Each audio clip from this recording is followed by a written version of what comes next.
আসসালামু আলাইকুম। আমি মোহাম্মদ বুলবুল আহমেদ।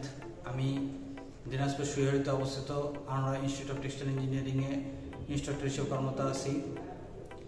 দেশে ইঞ্জিনিয়ারিং ডিপার্টমেন্টগুলোর মধ্যে টেক্সটাইল ইঞ্জিনিয়ারিং অন্যতম। দেশে সিংহভাগ রপ্তানি আয় হয় তৈরি পোশাক খাত হতে। দেশে বর্তমানে ৪,৫০০-এর উপর টেক্সটাইল ইন্ডাস্ট্রি রয়েছে।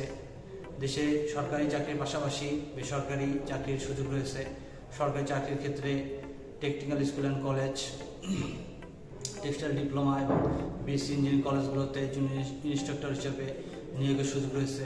এছাড়াও বেসরকারি চাকরির ক্ষেত্রে buying house merchandiser, industrial engineer, production officer, production manager এবং কোয়ালিটি কন্ট্রোল হিসেবে চাকরির সুযোগ রয়েছে।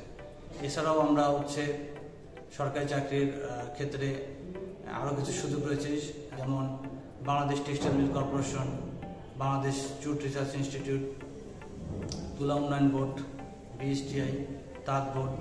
ধন্যবাদ সবাইকে।